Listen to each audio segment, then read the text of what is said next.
Salut les esprits riches, bienvenue dans cette vidéo un petit peu particulière, une vidéo d'annonce, puisque en fait je pars en voyage pendant 2 mois en Corée et au Japon, et je vais dans les prochaines vidéos publier des vlogs où je vais vous raconter un petit peu mon aventure. On va parler bien sûr un petit peu d'immobilier, parce que quand je voyage, je note toujours les petites différences, je regarde plein de choses, je vous partagerai ça. Et le but de ce voyage de 2 mois, c'est de pouvoir vivre une nouvelle expérience, parce que je fais partie des gens qui peuvent se déplacer et travailler d'où je veux. Je pourrais habiter n'importe où dans le monde, ça ne changerait pas grand-chose dans la manière dont je travaille. Autant en profiter là pendant ces 2 mois avec ma famille, parce que le but c'est de pouvoir offrir ça aussi à ma famille. Ça fait partie de ce que j'appelle moi une vie riche, une vie dans laquelle on a des expériences différentes, et j'aime bien quand je voyage prendre du temps pour voyager. Par exemple, quand je regardais pour organiser le voyage au Japon, eh bien évidemment 90% des itinéraires proposés sont sur une semaine, 15 jours, voire 3 semaines dans le maximum. Et moi, je vais pas passer 3 semaines, je vais passer beaucoup plus que ça. Je vais passer 1 semaine par ville, alors que c'est des villes comme Kyoto ou Osaka où les gens passent en général en 2 jours, 3 jours, ou un petit peu plus, mais il reste pas 1 semaine par ville. Donc voilà, bref, tout ça pour vous dire que c'est le début d'une nouvelle série sur cette chaîne, et on va commencer par une destination un petit peu particulière qui est Dubaï. Alors Dubaï, ma femme voulait pas y aller, mais je me suis dit ça peut être intéressant qu'elle voit ce que c'est. Elle n'y est jamais allée. Moi j'y suis allé plusieurs fois il y a quelques années. Je voulais revoir ce que c'était, comment ça avait changé aussi. Et puis il y a notamment un truc qui va intéresser mes enfants, je le sais, et c'est pour ça qu'on y va. Aujourd'hui, c'est visite de Legoland. Et je suis un peu étonné depuis qu'on est arrivé hier là. Il n'y a pas grand monde en fait. C'est assez vide. Alors je parle même pas du Legoland, mais même autour, même l'hôtel où on est, c'est très calme. Même sur la route, il n'y a pas grand monde. Enfin, autour de l'aéroport toujours un peu, mais dès qu'on s'est éloigné de l'aéroport, c'était très calme. Donc voilà, je sais pas. Bon, c'est peut-être l'avantage de venir hors période touristique aussi. Hein. C'est un peu ça l'intérêt d'être libre. Hein. Bon, par contre, ça je le sais, c'est pas la meilleure période pour visiter parce que c'est la période où il fait très chaud. Ce qui peut expliquer pourquoi il n'y a pas trop de monde non plus. Mais du coup, c'est un gros challenge ça. Apparemment, il y a même des attractions qui sont fermées.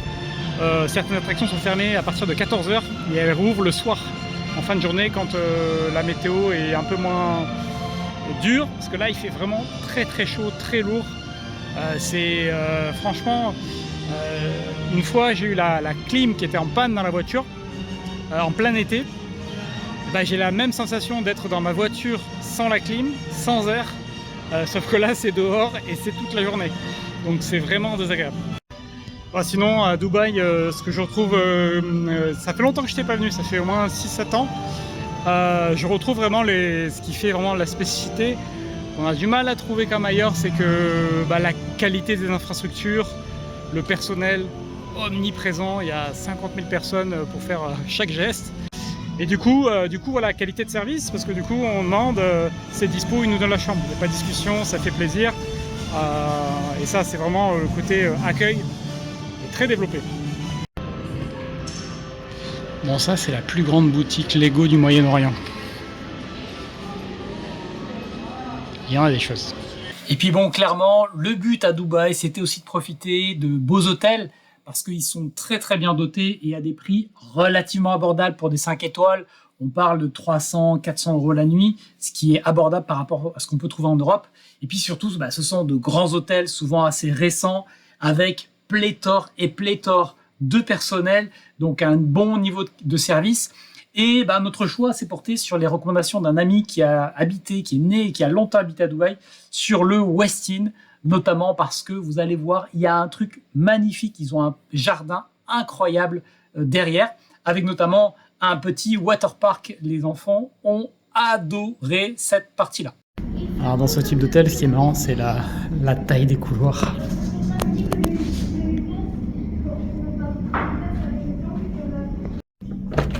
Hop.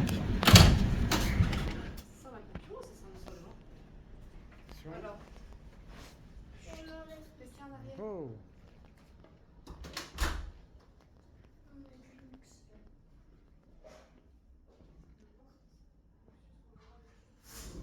On est pas mal.